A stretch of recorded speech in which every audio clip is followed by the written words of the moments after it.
Hello dear student, my name is Wasim Khan and I am going to explain you hot questions or a challenging questions of class 10th algebra geometry. Dear student, this series is started by a well-known publication Pasban Talim and I am very glad to announce to share with you the Pasban Talim started a new initiative for our class 10th students. They can watch the videos of challenging questions also by the scanning QR code which is given in your book. So dear student, this master plan and with this master solution will help you to all students to become a master in their board exams. So let's start. So dear student, आप यहाँ देख सकते हैं मार्च 2024 का जो question paper है, इसमें जो हॉट क्वेश्चन पूछे गए हैं अलजेब्रा में, उसका पहला क्वेश्चन आप यहाँ देख सकते हैं। क्वेश्चन नंबर 4 में हॉट क्वेश्चन आते हैं। तो पहला क्वेश्चन आप देखिए, आप अपनी बुक में भी जो है देख सकते हैं। A tank can be filled up by 2 taps. 2 नल जो है वो 6 घंटे में एक टैंक को भर सकते हैं। The smaller tap alone take 5 hours more than the bigger tap alone. अगर अकेले अकेले दोनों नल से जो है टैंक को भरा जाएगा तो छोटा नल 5 घंटे ज़्यादा लेगा बड़े नल से। Find the required by each tap to fill the time tank separately. तो अलग अलग अगर ये भरेंगे तो इनके लिए कितना जो टाइम ये लेंगे ये आपको मालूम करना है। ठीक है, तो आप यहाँ देख सकते हैं आपके बुक में ऑलरेडी सोल्यूशन प्रोवाइड किया हुआ है, हम इसको एक्सप्लेन कर रहे हैं। अगर आप सपोज करते हो कि जो बड़ा नल है वो x टाइम लेता है, x आवर्स लेता है टैंक को फिल करने के लिए, तो जाहिर है कि छोटा नल 5 घंटा ज़्यादा लेगा, यानी x + 5 आवर्स। तो ऐसे टाइप के जो क्वेश्चंस होते हैं जिसके अंदर आपको पूछा जाता है, जैसे टैप वाले नल हो गए, है ना, टैप वाले जो क्वेश्चंस हो गए, और या फिर जो ट्रेन वाले हो गए, हाइट एंड डिस्टेंस वाले क्वेश्चंस हो गए, उसमें इस तरह की जो टैक्टिक्स यूज़ करनी पड़ती है। तो आप ध्यान देंगे यहाँ पर, है ना, हमको रेसिप्रोकल इसका लेना होता है कि 1 आवर में जो बिगर टैप होगा 1/x पार्ट भरेगा टैंक का, और जो छोटा नल होगा वो 1/x + 5 जो है पार्ट भरेगा 1 घंटे में। इसी तरह से दोनों नल जो है मिलकर 1/x + 1/x + 5 पार्ट जो है टैंक का फिल कर देंगे। लेकिन दोनों नल जो है वो 6 घंटे चालू रहते हैं, यानी वो दोनों मिलके 1/6 पार्ट जो है वो टैंक का 1 आवर में फिल कर देंगे। तो इसको जब हम मैथमेटिकल इक्वेशन में कन्वर्ट करेंगे तो एडिशन करके इस तरह से हम लिखेंगे उसको कि बड़ा नल जो है 1/x पार्ट फिल करता है और साथ में छोटा नल 1/x + 5 पार्ट फिल करता है। 1 घंटे के अंदर दोनों 1/6 पार्ट जो है फिल कर देते हैं। यहाँ पर इसके बाद, इस स्टेप के बाद आपको क्रॉस मल्टीप्लाई करना होता है। तो यहाँ पर x + 5 1 x + 5 और x 1 x इस तरह से दोनों क्रॉस मल्टीप्लाई होंगे, और नीचे इन दोनों का मल्टीप्लाई भी होगा, x और x + 5 का मल्टीप्लाई भी होगा। तो इस तरह से हमको ये वाला स्टेप मिलेगा 2x + 5/x² + 5x, है ना। अगेन इस स्टेप के बाद आपको क्रॉस मल्टीप्लाई करना है। 6 के मल्टीप्लाई में जाएगा, 6 जो है मल्टीप्लाई में जाएगा 2x + 5 के, और x² + 5x 1 से मल्टीप्लाई होगा तो वो एज इट इज़ रहेगा।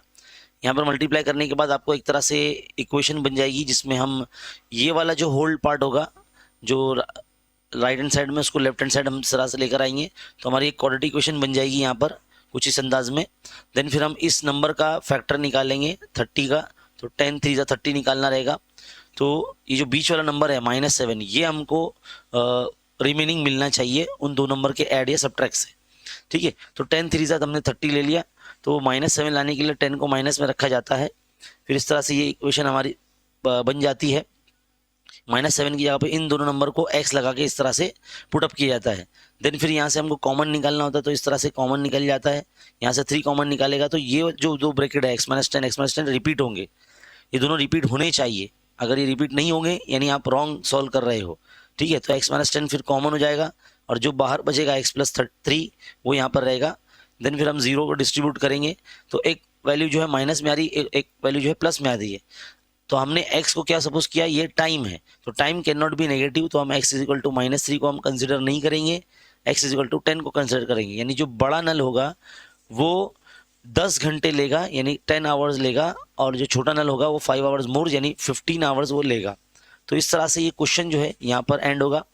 तो डियर स्टूडेंट, इस तरह के जितने भी क्वेश्चंस होते हैं, नल वाले हो या हाइट एंड डिस्टेंस वाले हो, इन सब में इस तरह से जो है ना आपको सॉल्व करना होता है। आपने आपके प्रैक्टिस सेट 2.5 में भी ऐसे क्वेश्चंस देखे होंगे आपने, 2.6 के अंदर, जिसमें विवेक और किशोर की एजेस के बारे में बोला गया है ना। तो ऐसे क्वेश्चंस में भी आपने इसे सॉल्व किया होगा, ठीक है। तो इस टाइप के जो क्वेश्चंस है उसको अलग अलग आप सॉल्व करते जाइए, ताकि अगर आपको ऐसे क्वेश्चन एग्जाम में मिलेंगे तो आप इजीली कर सको। नाउ आगे बढ़ते हैं, नेक्स्ट क्वेश्चन की तरफ जाते हैं। यहाँ देखिए, the following table shows the classification of percentage of marks of student and number of student, draw the frequency polygon from the table without drawing the histogram. तो हिस्टोग्राम नहीं बनाना है, फ्रीक्वेंसी पॉलीगॉन बनाना है। और फ्रीक्वेंसी पॉलीगॉन बनाने के लिए आपने chapter 6 में स्टैटिस्टिक में आपने देखा होगा कि 2 क्लास जो इसमें ऐड की जाती है, जिसके फ्रीक्वेंसी जो होते हैं वो 0 होते हैं। आप देख सकते हैं इसकी फ्रीक्वेंसी 0 है, यानी ये जो 2 क्लास है, ये वाली और ये वाली, इनको ऐड किया है। बाकी हमारा जो क्वेश्चन है वो यहाँ से यहाँ तक ही है, 20 to 40, 40 to 60, 60 to 80, 80 to 100। देख सकते हैं आप, ये हमारा क्वेश्चन है। यहाँ पर ये क्वेश्चन के अंदर 2 क्लास जो है ना ऐड की गई है, एक ऊपर वाली और एक नीचे वाली, क्योंकि जो पॉलीगॉन होती है वो 0 से स्टार्ट होती है और 0 पे एंड होती है, इसलिए हमको 2 जो ऐसी क्लास ऐड करनी होती है जिसके फ्रीक्वेंसी जो है 0 होते हैं। तो आप देखेंगे पॉलीगॉन बनाने के लिए या इस फ्रीक्वेंसी पॉलीगॉन बनाने के लिए आपको क्या करना होता है, जो क्लास होती है उसका पहले क्लास मार्क निकालना होता है, देन फिर उसका आप जो फ्रीक्वेंसी आप लिखते हो वो आपका y कोऑर्डिनेट बन जाता है, और जो क्लास मार्क होता है आपका वो x बन जाता है। तो हमको यहाँ पर x और y कोऑर्डिनेट मिल जाते हैं ग्राफ पर प्लॉट करने के लिए। जब कोऑर्डिनेट हमको मिल जाते हैं तो हम ग्राफ पर इस तरह से उसको प्लॉट करते हैं। अब यहाँ पर अगर आप देखेंगे जो नंबर्स आपको क्लास मार्क में मिलते हैं, जिसमें लोअर लिमिट ऑफ क्लास और अपर लिमिट ऑफ क्लास को ऐड करके 2 से डिवाइड करने के बाद ये नंबर आपको मिलता है ना। 20 + 40 60, तो 60 का हाफ 30, 60 + 100 60 + 40 आपका हो जाएगा 100, तो 100 का हाफ हो जाएगा 50। तो इस तरह से क्लास में जितना गैप होता है, अगर आप यहाँ देख लेते हो क्लास में जितना गैप होगा, जैसे 20 का गैप है तो आप देखो 20 का गैप लेके आप खुद से लिख सकते हो 10 30, 30 के बाद 50, 50 के बाद 70, 70 के बाद 20, 20 के बाद 100, 110, इस तरह से आप लिख सकते हो, है ना। आपको एक ही बार जो है इसमें कैलकुलेशन करने की ज़रूरत है, और बाद में आप इस तरह से खुद से भी कर सकते हैं, ठीक है।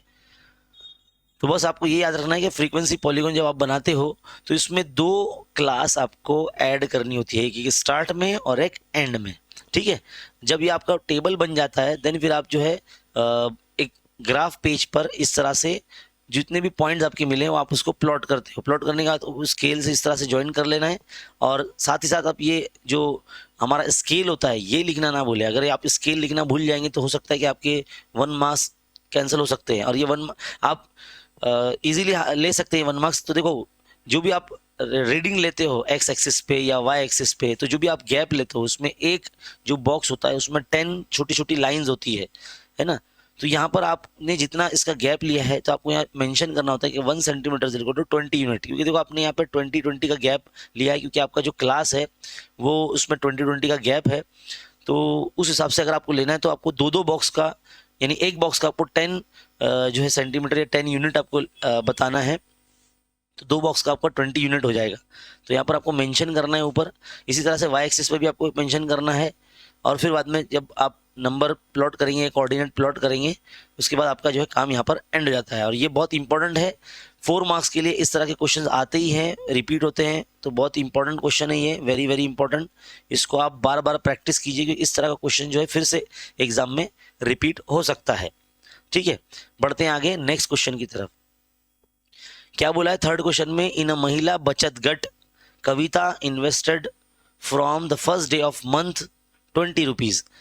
एक महिला बचत गट होता है जिसके अंदर कविता नाम की एक लेडी है जिसने पहले दिन 20 रुपये जमा किया है, सेकेंड डे इन्होंने 40 रुपीज जमा किया है, थर्ड डे इन्होंने 60 रुपीज जमा किया है, इस तरह से एंड सो ऑन।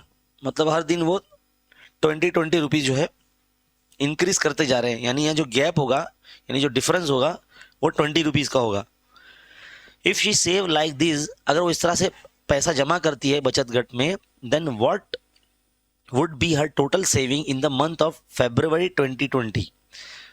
फरवरी 2020 जो कि एक तरह से लीप ईयर है, इसमें कितने दिन होते हैं पहले आपको पता होना चाहिए। इसमें 29 डेज होते हैं, इसलिए n इज इक्वल टू 29 यहाँ लिया गया है। और यहाँ पर जो फर्स्ट आपका जो अमाउंट है वो 20 रुपीज़ है, यानी आपका एज होगा वो 20 होगा। और इस तरह के क्वेश्चंस में आप देख सकते हैं 20 इंक्रीज हो रहा है, यानी डी जो आपका कांस्टेंट है 20 रुपीज़। आप क्या करेंगे, एस एन का जो फॉर्मूला है S N is equal to N upon two 2a plus N minus 1 into D, ये सम ऑफ द नंबर्स के लिए यूज होता है। यहाँ पर n की जगह पे आप 29 यूज करेंगे, जो भी वैल्यूज है a का और d का वो सारा आप पुटअप करेंगे, सिंप्लीफाई करेंगे तो आपको ये स्टेप मिलेगा। इसमें आप देख सकते हैं 560 को 40 से ऐड कर दिया है 600 हो गया, 2 से इसको डिवाइड कर दिया तो 300 हो गया, फिर आपको 29 से इससे मल्टीप्लाई कर दिया गया। तो यहाँ पर आपको पता चल जाएगा कि फरवरी 2020 में इनका जो सेविंग होगा वो होगा 8700 रुपीज़, क्योंकि हर दिन ये जो है 20 रुपीज़ बढ़ाते जाएंगे, डेली ये जो है सेविंग कर रहे हैं। तो 29 जो डे को है इनकी टोटल सेविंग इतनी हो जाएगी 8700 रुपीज़। तो इस तरह से जो ये क्वेश्चन आप देख रहे हैं ये 4 मार्क्स का क्वेश्चन है, बहुत इंपॉर्टेंट है। इस तरह का जो बोरो वाला जो क्वेश्चन है आपके टेक्स्ट बुक में वो भी यहाँ पर पूछा जा सकता है 4 मार्क्स के लिए, वेरी वेरी इंपॉर्टेंट। इसको आप बार बार प्रैक्टिस कीजिए क्योंकि इस तरीके जो क्वेश्चन है एग्जाम में आने वाला है। ठीक है, बढ़ते हैं आगे हमारे नेक्स्ट क्वेश्चन की तरफ। क्वेश्चन नंबर 5, याद रखिए हमारे क्वेश्चन पेपर के अंदर 5 ही हॉट्स क्वेश्चन होते हैं। जो सवाल नंबर क्वेश्चन नंबर 4 में जो है 3 क्वेश्चन होते हैं और क्वेश्चन नंबर 5 में 2 क्वेश्चन होते हैं। इस तरह से 5 क्वेश्चन हमको करने होते हैं। अगर हम टॉप करना चाहते हैं या ज़्यादा से ज़्यादा मार्क्स अचीव करना चाहते हैं तो हमारा ये फ़र्ज़ बनता है कि आप जो है ज़्यादा से ज़्यादा क्वेश्चंस करें और वो सही भी होना चाहिए। तो इसके लिए आपके कॉन्सेप्ट जो है क्लियर होने चाहिए, और कॉन्सेप्ट क्लियर करने के लिए आपको बार बार प्रैक्टिस सेट को सॉल्व करना होगा, प्रॉब्लम सेट को सॉल्व करना होगा, और अलग अलग जितने भी बुकलेट है मार्केट में अवेलेबल है उनसे क्वेश्चंस लीजिए, सॉल्व कीजिए। जितने क्वेश्चंस आप सॉल्व करेंगे उतना आपका कॉन्फिडेंस बिल्डअप होगा और आपके जो हॉट्स क्वेश्चन में ज़्यादा मार्क्स आपके आ सकते हैं। तो चलिए क्वेश्चन नंबर 5 का जो फर्स्ट क्वेश्चन है हम देखते हैं। यहाँ पर एक पाई डायग्राम बनाया हुआ है, आपने स्टैटिस्टिक चैप्टर में पाई डायग्राम बिल्कुल पढ़ा होगा। यहाँ पर आपको किसी एक टॉपिक का जो है अमाउंट दिया जाता है या खर्चा दिया जाता है, उसकी मदद से या उसकी हेल्प से हमको तमाम जितने भी उसमें जो ऑप्शंस होते हैं उनकी वैल्यूज हमको पता करनी होती है। तो आप देखते हैं in the given figure the pie diagram represent the amount spend on different sports by school administration in a year. एक साल में एक स्कूल एडमिनिस्ट्रेशन खेल के ऊपर कितना खर्च करता है वो यहाँ डिटेल आपको दिया गया है। If the money spend on the football is 9000 rupees, 9000 रुपया फुटबॉल पर खर्चा होता है। Answer the following question. आप देख सकते हैं यहाँ पर 2 क्वेश्चन है। What is the total amount spend on the sports, इसमें कितने स्पोर्ट्स हैं, क्रिकेट है, कबड्डी है, फुटबॉल है, हॉकी है। सिर्फ हमको फुटबॉल का अमाउंट दिया गया है, ठीक है, लेकिन हमको बोला गया कि टोटल स्पोर्ट्स पे कितना परचेज होता है या कितना स्पेंड होता है ये हमको सपोज करना है।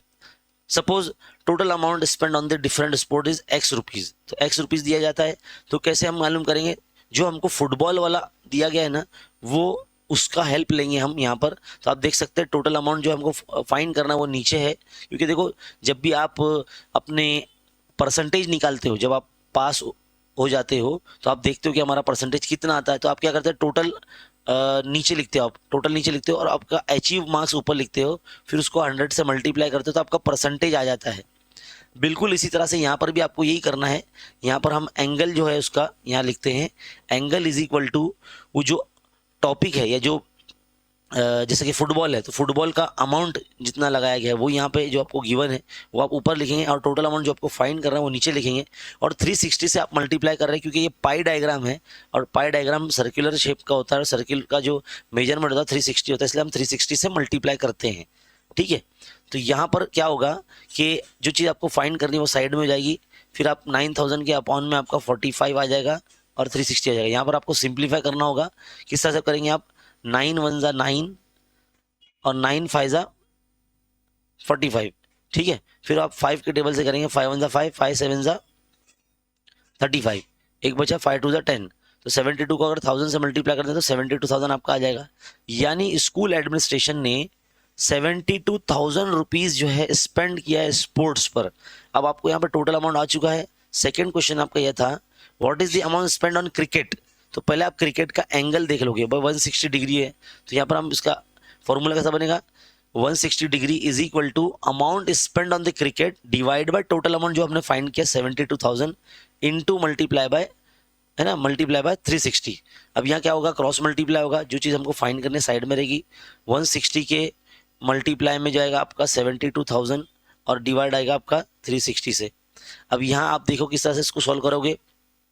4 से कर सकते हैं हम लोग इजीली, 0 0 कैंसिल कर दीजिए, 4 4 ज़ा 16, 4 9 ज़ा 36, 9 1 ज़ा 9, 9 8 ज़ा 72 और ये 30, 4 8 ज़ा 32, 32 और ये 30, तो 32,000 जो है आपका सिर्फ क्रिकेट पर स्पेंड हुआ है। तो इस तरह से आपका पाई डायग्राम की जो 2 क्वेश्चन यहाँ पूछे गए हैं, जो कि महज 3 मार्क्स के लिए यहाँ पूछा जाता है, यहाँ पर कंप्लीट होता है। तो इस तरीके से आपको क्वेश्चन सॉल्व करना है, बहुत ही सिंपल है, इजी है। Move on to next question, question number 5 का 2। यहाँ आप देख सकते हैं, draw the graph of the equation x plus y is equal to 4। आपको एक इक्वेशन दे दिया है, लाइन ऑफ इक्वेशन, और बोलता है कि इसका ग्राफ बनाइए। पहला क्वेश्चन बोला है which type of triangle is form by the line with X and Y axes based on its side. यानी अगर इस लाइन का हम ड्रॉ करते हैं ग्राफ पेज पर, तो ये लाइन जो है ना एक्स एक्सिस और वाई एक्सिस को किसी 2 पॉइंट पर कट करता है, जिससे एक ट्राइंगल बनता है। वो ट्राइंगल किस टाइप का है वो हमको बताना है। देन सेकंड में हमको बोला है find the area of that triangle. जो ट्राइंगल बन रहा है इस लाइन से, उसका एरिया भी हमको फाइंड करना है। तो देखिए, किसी भी लाइन को ग्राफ पे प्लॉट करने के लिए आपके पास कोऑर्डिनेट होना बहुत ज़रूरी है। तो कोऑर्डिनेट कैसे बनते हैं, कोऑर्डिनेट बनाने के लिए हम खुद से ये जो वैल्यू है एक्स का, ये खुद से हम लेते हैं 0 1 2। जैसे यहाँ पर 0 1 2 लिया है, आप 1 2 3 ले लीजिए, आप 2 4 1 ले लीजिए, आप 0 1 -1 ले लीजिए, ये आपकी मर्जी होगी, है ना। तो फिलहाल यहाँ पे 0 1 2 लिया गया है, तो 0 रखने पर y का वैल्यू 4 आता है, यानी आपका कोऑर्डिनेट 0,4 आ जाता है। इस तरह से आप जो है रफ वर्क करके आप दिखा भी सकते हैं साइड में, लेकिन अगर आप नहीं भी करते हैं तो कोई अर्ज नहीं है। डायरेक्टली आप इस तरह से टेबल कंप्लीट करने के बाद फ़ौरन आप जो है इसको ग्राफ पेज पे बनाएंगे इस तरह से, जैसे आप यहाँ देख सकते हैं। सारे पॉइंट्स आपके मिल जाने के बाद यह सॉल्व कर लेते हैं आप, ये पॉइंट आपके आ जाते हैं, कोऑर्डिनेट आपके आ जाते हैं। कोऑर्डिनेट आप जो है इस तरह से एक्स एक्सिस और वाई एक्सिस बनाने के बाद, उस पर नंबर लेने के बाद, जब ये पॉइंट्स आप प्लॉट करते हैं, फिर उसको ज्वाइन करते हैं। अगर वो एक लाइन में आता है, अगर आप उसको ज्वाइन करते हैं और उसको उस लाइन को इतना बढ़ाते हैं कि वो वाई एक्सिस को किसी पॉइंट पे कट करता है, एक्सिस को एक्स एक्सिस पे किसी पॉइंट पे कट करता है, इसको ए और बी नाम देना है। इस तरह से एक ट्राइंगल बनता है ए ओ बी। अब इस ए और बी ट्राइंगल का आप एरिया फाइंड करेंगे। तो नॉर्मली हम सब जानते हैं कि किसी भी ट्राइंगल का एरिया फाइंड करने के लिए आपको 1/2 बेस इंटू हाइट आप यहाँ लिखते हैं। तो आपका बेस जो हो जाएगा वो ओ बी हो जाएगा, है ना, 1 2 3 4, तो 4 यहाँ पे लिख दिया गया है।